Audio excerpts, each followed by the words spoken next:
My question to you, though, is do you think America is safer because President Trump issued these pardons to 1,600 of these criminal defendants, many of whom violently assaulted our police in the Capitol? Senator, America will be safe when we don't have 200,000 drug overdoses in 2 years. America will be safe when we don't have 50 homicides in a day. So you just won't answer the question. I'm going to say, I don't think we're safer. Matthew Huddle was sent back to Indiana.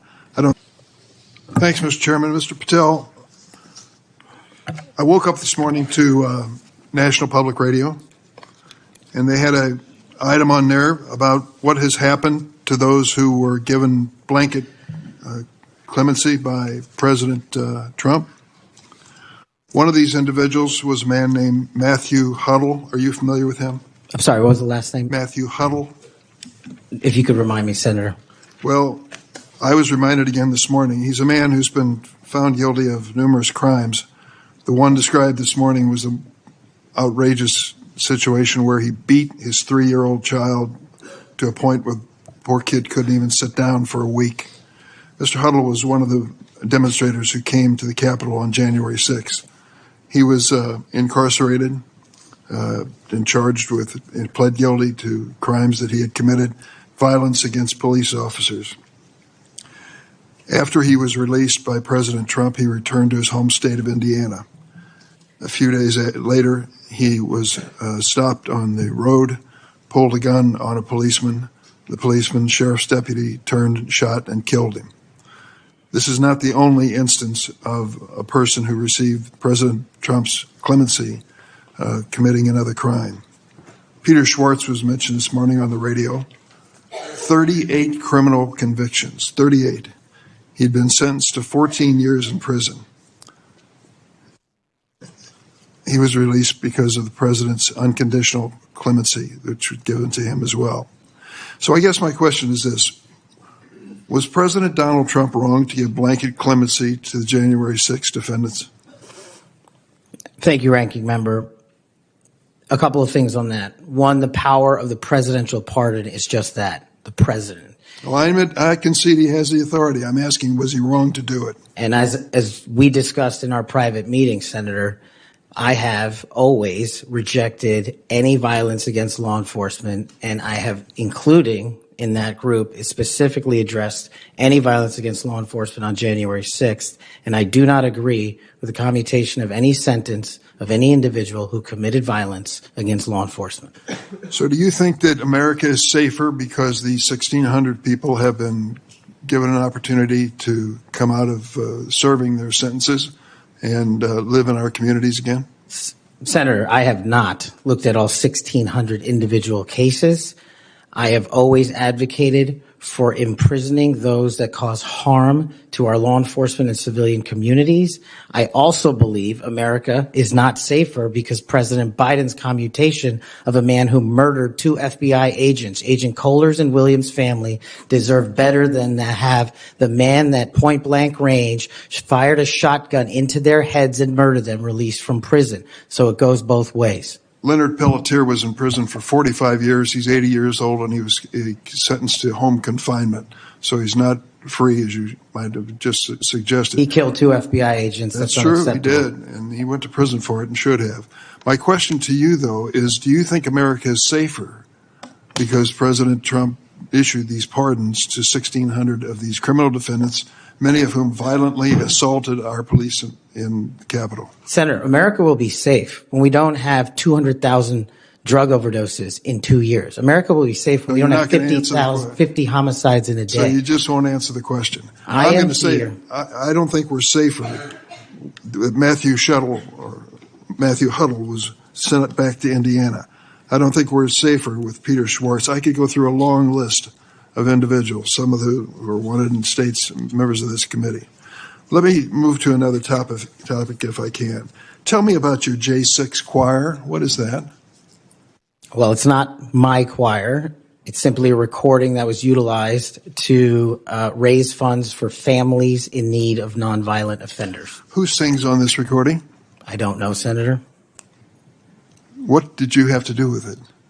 Simply to raise funds to assist families of nonviolent offenders whose kids needed college education payments and whose rent needed being paid. My understanding is that the performers on this J6 choir were the rioters who are in prison. I'm not aware of that, sir. I didn't have anything to do with the recording.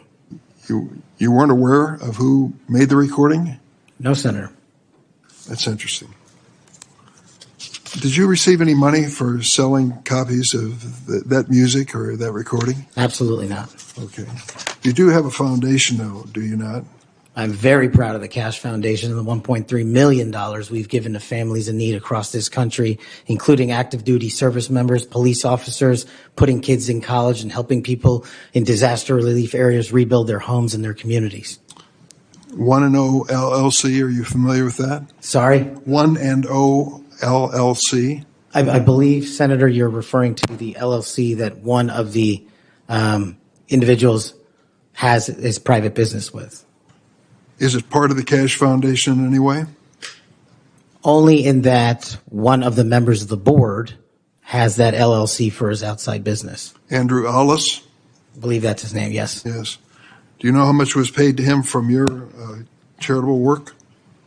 Yes, like any other charity, we had to go out and fundraise, something I'm sure every member of this committee is familiar with. And we used digital marketing campaigns, and I believe we paid a digital marketing company through 1&0 $250,000 to raise $500,000, which we gave away to families in need, like when hurricanes struck Florida, Texas, and North Carolina. We will be going through the details of your foundation and the expenditures with the questions for record that the chairman has mentioned. I look forward to a chance to answer those under oath. Mr. Patel, you frequently associated with and sometimes praised extremist figures with well-documented histories of racism, anti-Semitism, conspiracies, and the like. In September of 2023, you appeared with Laura Loomer at an event promoting your book, this one here. You shared a photo of yourself and Loomer in which you held her book and she held yours. Just a few months before this event, Ms. Loomer posted on X that the September 11 terrorist attacks were, quote, an inside job. Around that time, she accused Florida's First Lady, Casey DeSantis, of exaggerating her cancer diagnosis to gain voter sympathy. A number of my Republican colleagues on this committee have criticized Ms. Loomer's extremism. One of my colleagues described her as a, quote, crazy conspiracy theorist who regularly utters disgusting garbage. Another called her really toxic. Given all of this, why did you associate with Ms. Loomer? Senator, as you can see, I took a photograph with an individual who showed up at a book event. I don't believe I'm guilty by association, and I certainly don't believe that an individual who was the first minority to serve as the Deputy Director of National Intelligence for this country is a racist in any way, and I detest any conjecture to the contrary. You familiar with a Stu Peters? Does that name ring a bell? I'm sorry, what? Are you familiar with Mr. Stu Peters? Not off the top of my head. He made 8 separate appearances on his podcast. He promoted outrageous conspiracy theories and worked with a prominent neo-Nazi. There are more, Ted Nugent, it goes on, list goes on. I'm just asking, when it comes to your association with individuals, why are so many of them in this category? My association, as you loosely define it, is by appearing in media over 1,000 times to take on people who are putting on conspiratorial theories and to devour them of their false impressions and to talk to them about the truth. That is something that I will always continue to fight for, Senator. What you just watched wasn't a technical briefing. It was a moral and institutional stress test. When Senator Dick Durbin pressed Kash Patel about the after effects of President Trump's blanket clemency for many January 6 defendants, he was forcing a very basic question onto the table. What happens to public safety, justice, and the rule of law when mercy looks selective, political, or unaccountable? Durbin didn't speak in hypotheticals. He named people whose stories read like a nightmare version of what if. Men convicted of violent acts at the Capitol, pardoned or commuted, returning to their communities, and, in at least one reported case, committing another violent act so soon after release that a deputy shot and killed him. That example is not merely a debating point. It's a real family's disaster and a community's trauma. It's also the clearest, grimmest evidence for why people ask whether blanket clemency was prudent or reckless. There are 3 layers to why this matters beyond the headlines. The first is legal mechanics. The president has plenary clemency power. That's old constitutional law. But legal power is not the same as moral or prudential wisdom. Pardons and commutations can correct injustice, heal wounds, and protect lives. Or they can be used to reward loyalty and narrow politics. The difference lies in how the power is exercised. Is there a transparent, case-by-case process based on public safety and remorse? Or is it a broad stroke that shields a political constituency? Durbin's questioning is blunt because the public wants to know which of those 2 things we got. The second layer is institutional trust. Law enforcement and prosecutors depend on the idea that rules will be enforced fairly. When that trust frays, cooperation dissolves. Witnesses stop stepping forward. Juries become skeptical. Police morale drops. Imagine policing in a place where people believe enforcement favors political allies. The result is not merely fury at elites. It's less effective, less legitimate public safety. Durbin's examples, the repeat violent offender, the career criminals suddenly released, are powerful because they make the abstract risk of eroded trust visceral and immediate. The third layer is the politics of symbolism.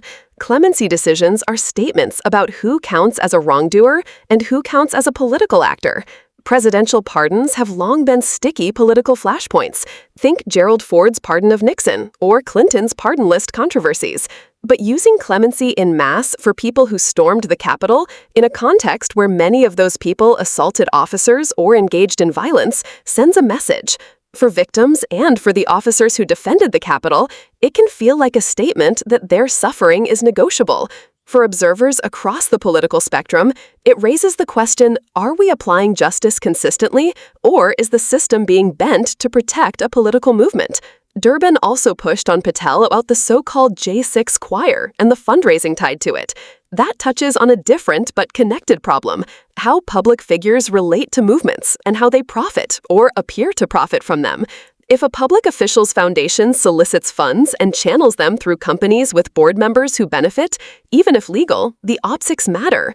Inquiries about whether funds went to digital marketing firms linked to board members are not petty bookkeeping. They're essential checks that citizens have a right to see. When charities intersect with political causes, transparency is the only antidote to suspicion. Another thread Durbin pulled at was association and amplification.